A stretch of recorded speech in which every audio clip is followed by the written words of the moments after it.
seat. It was, I believe we were all at Armin Morin's big seminar. This would have been at least 10 years ago, probably more like 12, maybe 15. It was a long time ago. And internet years was a billion years ago. And I was sitting in the back of a car with a couple of guys, Paul Colligan, who's going to be up next, and this other guy by the name of John Reese. Any of y'all know who John Reese is? Yeah, John Reese, if you don't know, is kind of one of the godfathers of internet marketing, digital marketing. And I'm sitting in the back, and I'm listening to Paul and John argue about whether or not podcasting was a thing. And Paul's arguing vehemently that, no, podcasting, this is the next thing. It's going to be the next thing. And John's like, it's not. It's a total pain in the butt. I got to get my iPod, and this is pre-iPhone.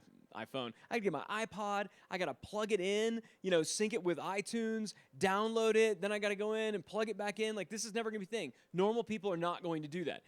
That day, when that conversation had, I believe that John Reese was right.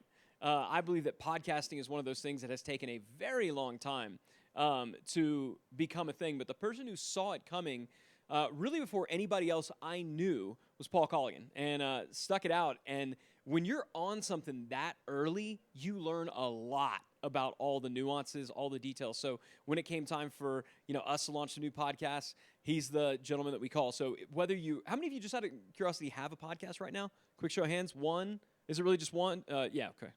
Y'all got a couple of them? Cool. All right. So if you have a podcast, you're going to learn some stuff on how to optimize it. And if you don't, get a bit of a playbook for launching one. So with that said, please welcome the podcasting legend himself, Mr. Paul Colligan. You won the argument at the end of the day, brother. Thank you, sir. Thanks, buddy. They say one step ahead, you're a visionary. 2 steps ahead, you're a martyr. I was like 8 steps ahead in podcasting, so oh well. This is War Room, straight to it. Here's the spoiler. Podcasting has moved from spray and pray to direct response. Move with it. You know what spray and pray is? I'll throw 10 at it, I'll throw 20 at it, I'll throw 25 at it, we'll see if anything happens. We don't have to do that anymore. We could be direct response. Ryan spoke earlier today to email newsletters. Funny enough, he's right, surprise, surprise, that's why we're all here. A email newsletter about podcasting called podnews.net gets a 39.9% open rate. So shout out to Ryan, he's doing well. TNC last year, Sally Hogshead, one of my favorite people on the planet, she gets up on stage and she kills it because that's what Sally does. And then about halfway during the thing, she tells the audience that she has a brain tumor and she's going to be taking a little bit of time off, and everybody in the room suddenly feels for Sally. Sally recently posted on Instagram, she posted this amazing before and after photo. She's back, it's benign, she's doing great, she's absolutely fabulous, it's my new life, I got focus, everybody's feeling happy about Sally. It's the exact kind of Instagram post you want. And the first response was, yes, welcome back, you were missed, will you be picking up your podcast? We had launched a simple 3-episode pilot right before this had happened, and the very first question, not, glad you're feeling better or anything like that, it was, all right, get to the podcast, get to the podcast. People love podcasts. Jeff Walker. Jeff was going once a week on his podcast. There's the peak. You can guess what day the episode got released. Jeff goes from 1 a week to 1 a day. No change.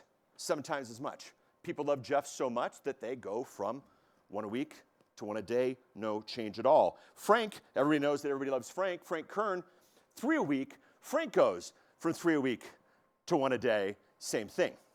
People love podcasts. Now, the funny thing about Frank is you take an average video from Frank, and he's great on camera, and he has the whole shtick, he's got it all. 6 minute 58 second video, pretty standard for him. 37-second average video watch time, or 8% of the video watched. And he's happy with those numbers, and he's doing quite well with those numbers. What's interesting is we take that same exact video, we strip out the audio, we make it an audio podcast, and the consumption goes from 8% to 96%. Same exact content. What studio did he record it in, Paul? He didn't record it in the studio. It's the video live that he did without even buying an extra $14 microphone for the iPhone. Frank knows that content is king. We should take from this quite simply, hashtag people love podcasts. They want to consume. They want to go with you. They want to take you for a ride. They want to take you for a run. They want to do this on a daily basis. People love podcasts. But it's not just people. Edison Research, who does all the exit polling for the US elections, very high integrity firm, does a lot of work in the audio space. And they just released a thing in conjunction with Podcast One about podcast consumers. And they asked them, are you more willing to consider products and services after you learn about them? So basically, when you learn about them somewhere, you're willing to consider them. Podcast wins 42% on the strongly agree and agree, whereas radio, 10 and 17, 27%. Basically, twice as many people like to learn about new products on podcasts. See where this is going? What's even more interesting is podcast advertising. They asked, again, and this was a super consumer group, 60% of them appreciate podcast advertisers for supporting their favorite podcasts. 3 out of every 5 are, thank you for introducing me to this product. 43% agree, almost half, when price quality is equal, you prefer to buy products from companies that advertise on podcasts that you regularly listen to. There's a really serious law of reciprocity at game here. They like podcasts, and they like hearing about products on podcasts, and then they like buying those products on podcasts. So what do we do with this?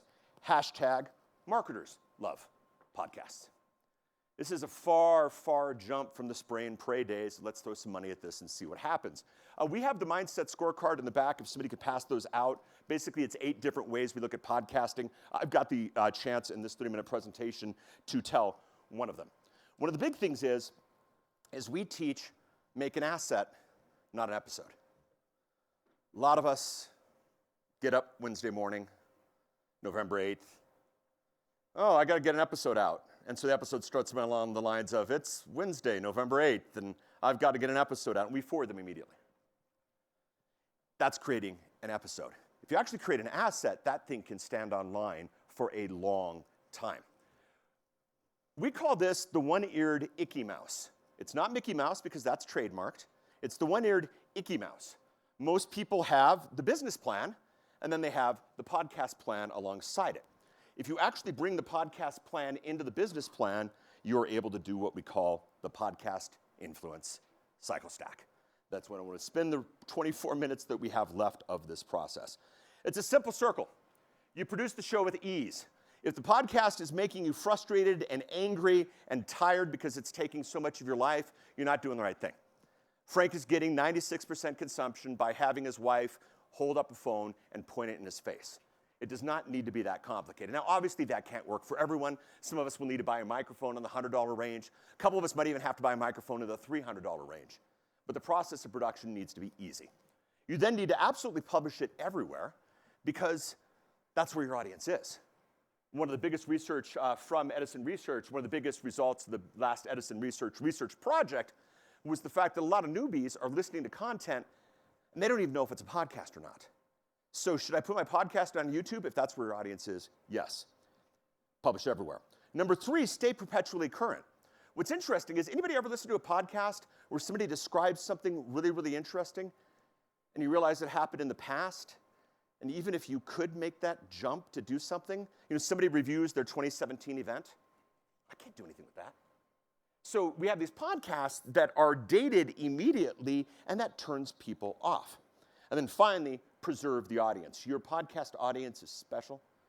Your podcast audience is spending daily time with you. 107 million Americans drive by themselves in a car to work for a 30-minute commute. That's Department of Transportation numbers. All you have to do is be better than drive time radio. By the way, if you have a hand that you are able to raise, you are better than drive time radio. If they spend every Tuesday with you for the next 52 weeks driving to work together, you've got them. So that's the process. Let's take these individually. Produce with ease. This is my new favorite piece of tech right now. It's the Rode Procaster. It's a $600 mixer. You plug your microphones into it. What's really interesting is that little thing that looks like a phone that's on the mixer is actually your phone. You can connect your phone by Bluetooth, call someone, and just interview them all over radio. The big question everybody asks, what technology should I use? Should I use this? Should I use this? Should I use this? What if my person doesn't use Skype? Biggest social network on the planet is the phone, and your audience has one. Now, will it sound like you're on a great microphone and your audience is on the phone? Yes, that's exactly what it'll sound like. and just set it up with something like, and so I called so-and-so on the phone. And by the way, that leverage point of going really good sound to that phone sound, it's worked in radio for a lot of years. I love that. We've got a thing called Dial Talk Done. If anybody's interested, there are different versions of this. You talk into the phone with a $90 Lightning microphone, and you publish directly from your phone. It needs to be easy. So 10x tip number 1, batch with style.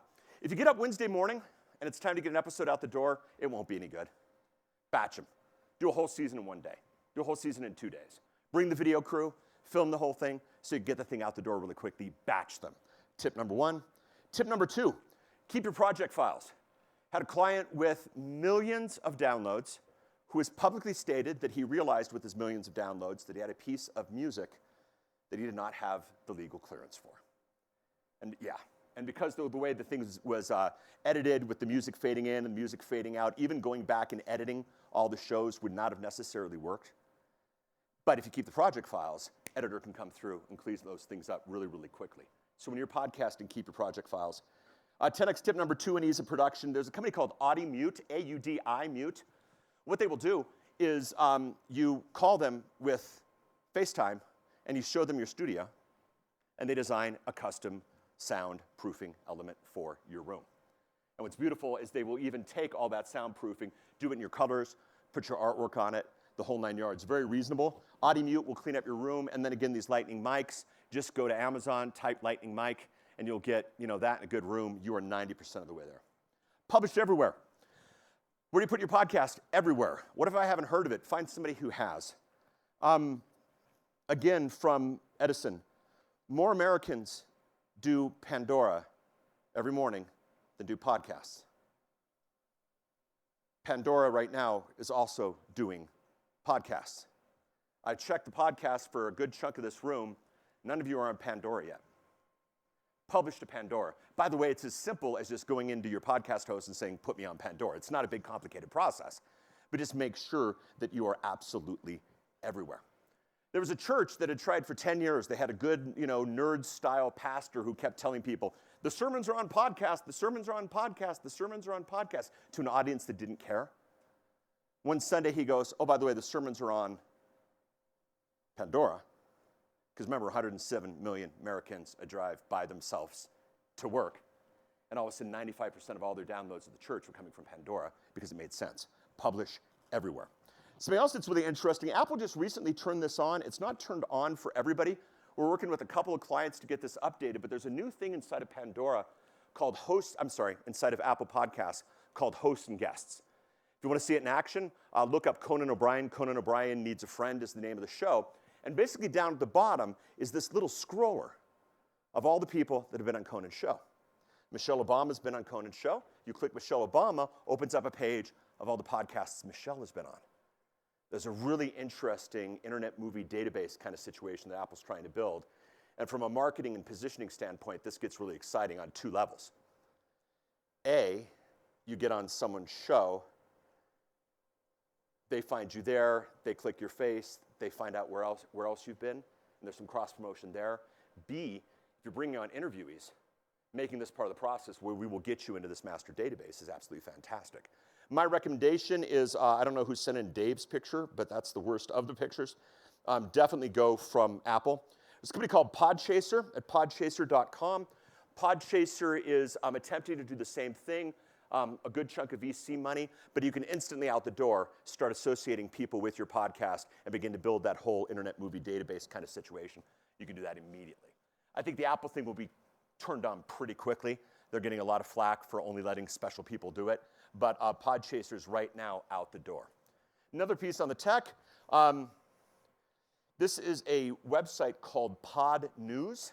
If you go to Pod News, you can take a look at any podcast, get information about it. This is an episode from someone in this room. You probably know who you are. It's too loud. And if you listen to this, and then they're going to turn it down to listen to Siri, and then it comes on loud, and it's going to blast out the car. It's a really bad experience. The great thing is you don't need to be an audio engineer. As much of an audio engineer as I am, if I see the Pod News says I'm too loud, I tell to the editor, I'm too loud, turn it down. This doesn't have to be a nerd thing, but we've got tech out here right now that makes it really, really possible for us to be at a really, really good place. Part of Pray and Spray, podcasting was an interesting beast because getting stats was really difficult. I mean, think about the model of a podcast. Someone gets up in the morning, starts listening to a show, maybe on their computer at home or on their Alexa at home. They like it, so they take it to their car, which has a different internet connection. And then maybe they don't even get to the end of the podcast because although the 30-minute commute, a lot of podcasts are longer than that, let's admit it. So they listen to the rest of the show in the office. This might count as 3 downloads. In other situations, it might count as 30 downloads. It's very possible there are people who sell advertising, where they get paid per download. I know, surprise, surprise, it's very cheap to buy downloads that aren't associated with real people. So if you look at the stats for your podcast, are they real stats? Well, we're at a point right now where we can actually figure out if the stats are real or not. There's an organization called IAB, the Internet Advertising Bureau. The Internet Advertising Bureau has released now a standard for tracking downloads. Most of the hosts have it now. A good chunk of you are on Libsyn. Libsyn, if you go into the stats, upper right-hand corner, there's a switch, you see IAB. IAB, if you compare your stats to IAB stats, should be about a 10% drop. That's social. If you see like a 50% drop or a 70% drop or something, you've had a lot of bots on you. And it's okay. It might actually help make the story bigger. I mean, it's, if you got 1,000 downloads and only 10 people went for your opt-in, that might be a little scary. But if 900 of the 1,000 downloads were bots and you only got 100 downloads and 1 out of every 10 signed in, this starts to get interesting.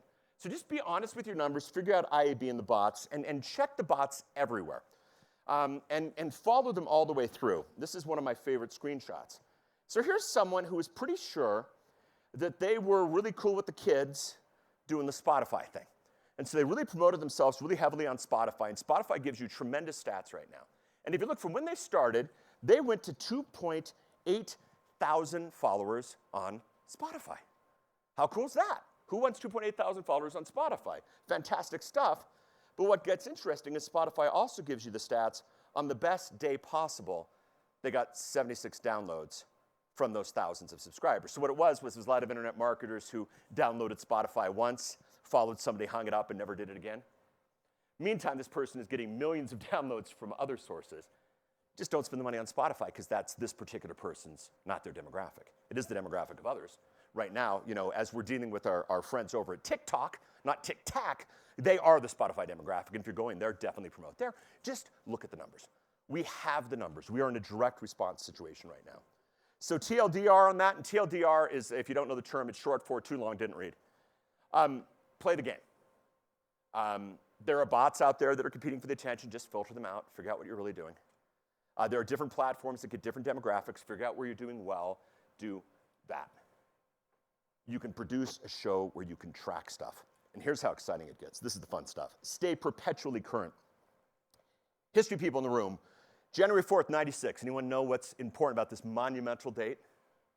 This one's huge. You're going to hate yourself for not remembering this. The Rye episode of Seinfeld. The Marble Rye episode. You know what I'm talking about. You remember where you were when you saw this. This episode of Seinfeld changed your life. Now, what does that have to do with podcast? Well, the episode in January 93 does not have the same commercial that when the Rye replays on TBS this week is going to have. There's going to be a new commercial. Why? Because Jerry made assets, not an episode. Jerry just sold Seinfeld 20 plus years, sold it for a 4-year loan for $500 million for a 20 plus year old show. Yeah, because he created assets, not episodes. But, okay, Paul, I'm missing out on the podcast thing. A lot of us, when we record the episode, when we record the podcast, we make an ad for what we're interested in promoting right now. And it works great for everybody who listens to it right now, but what are the numbers? Let's track the numbers. Joe Polish generously gave us permission to share this.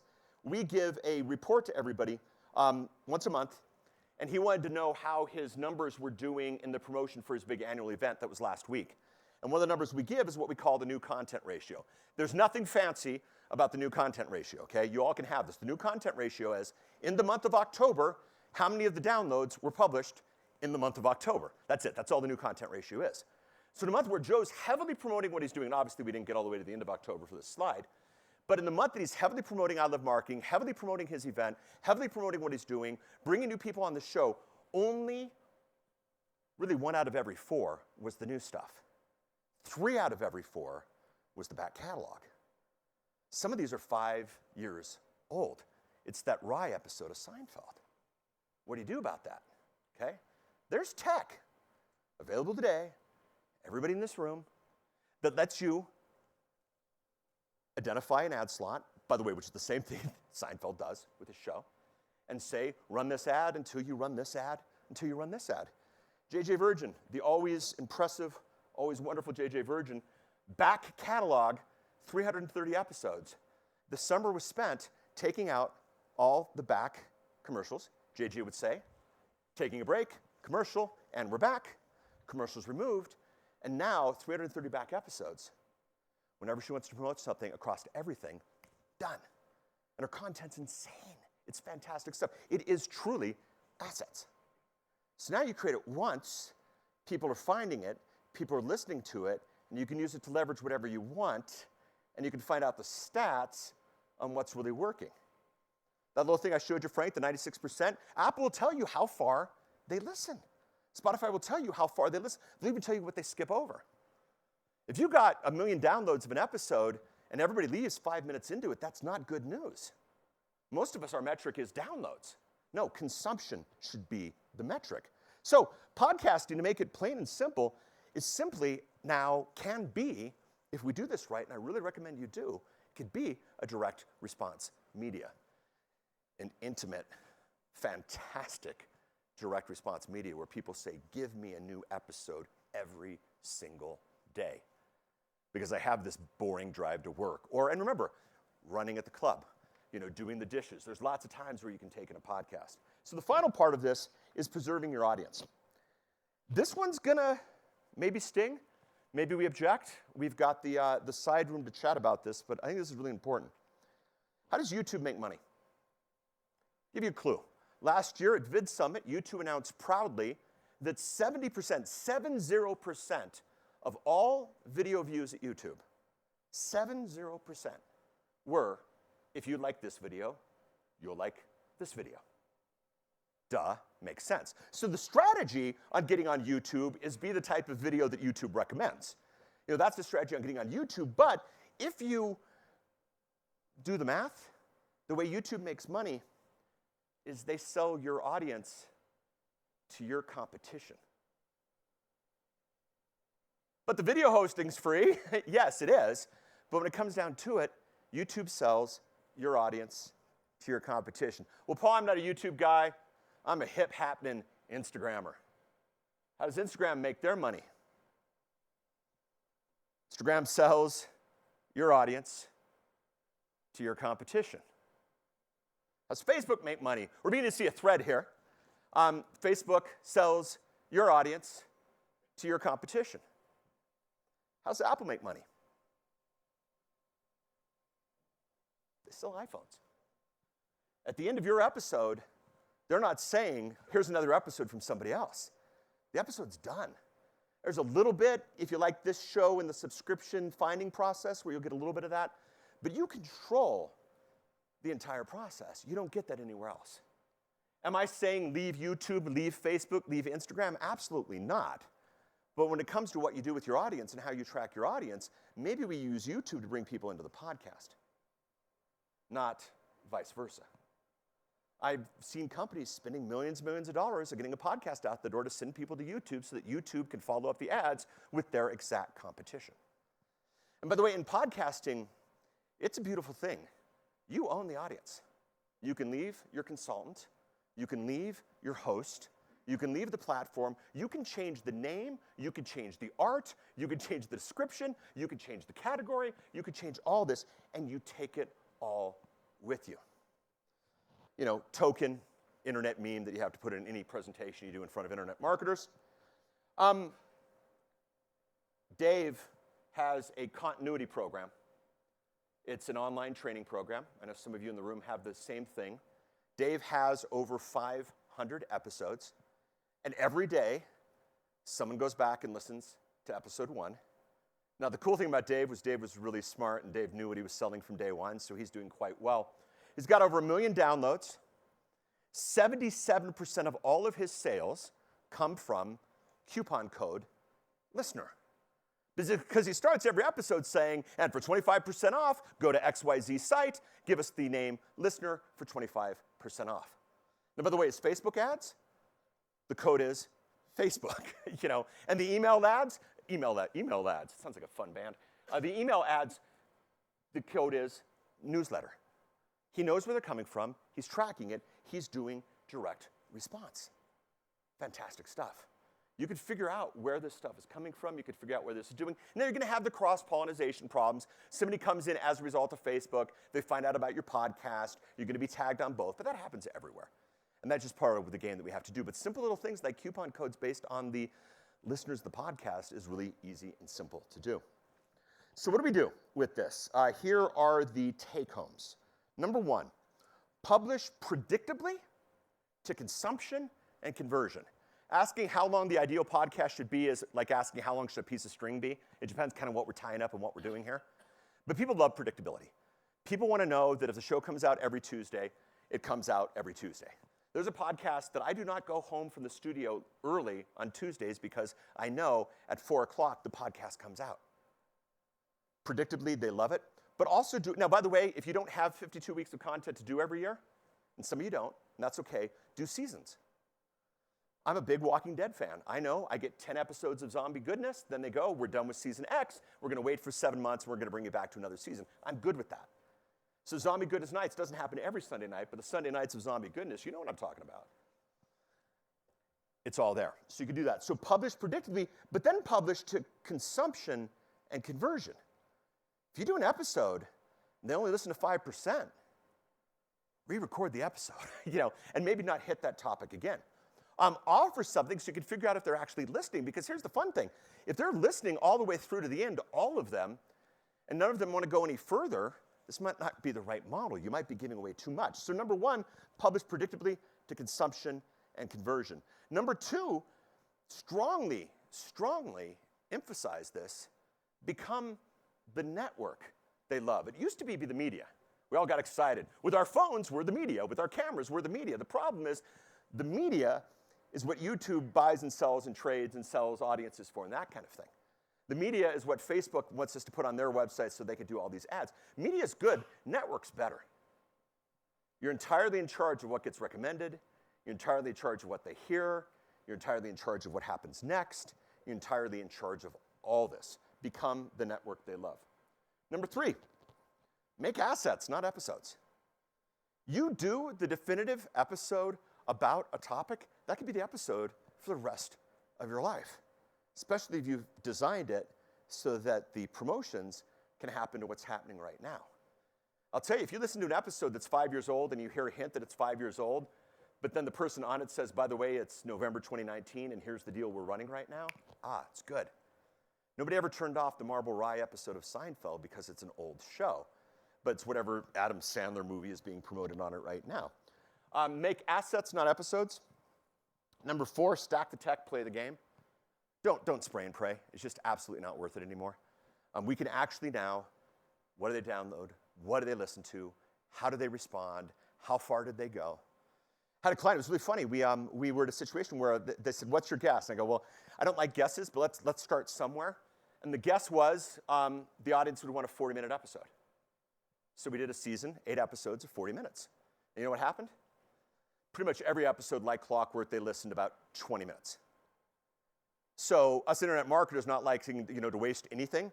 So then the next season was 4 episodes, 20 minutes each of 2 parts. Make it easy. Well, after the part 1 of the episode, they left after about 10 minutes because 2 episodes about this content was a bit too much for them to take in. The audience lost some interest. Season 3, we're all guilty of this, they did a 40-minute episode really fast. That really frustrated the audience. But finally, you know what I'm talking about. Season 4, though, they actually cut out what's the best 20 minutes of this. They stayed all the way to the end. And now they know exactly what's going on. So stack the tech, play the game. Be in all the engines. Be everywhere. Yes, publish it to YouTube, but maybe at the end of YouTube, maybe it isn't subscribe on YouTube, maybe it's come on over to the podcast and subscribe to that world on me. Stack the tech, play the game. I think one of the best minds in this space is Tom Webster, Edison Research. I showed you a couple of charts from him. Tom's thing, he said this about 15 years ago, it still plays hard to me. The internet's never been good to the middleman. And people would say, well, Amazon's the middleman, and internet's been pretty good to Amazon. No, Barnes & Noble bookstore is the middleman. Amazon's the internet, okay? If you're on somebody else's platform who's making money, the other thing Tom says is if you aren't paying for the product, you, my friend, are the product. Get rid of the middleman. Immediately become the network. You to your customer. And then finally, my whole thing is quite simply, stop being the media, start being the network. Once you do that, the entire game changes. I'm doing a breakout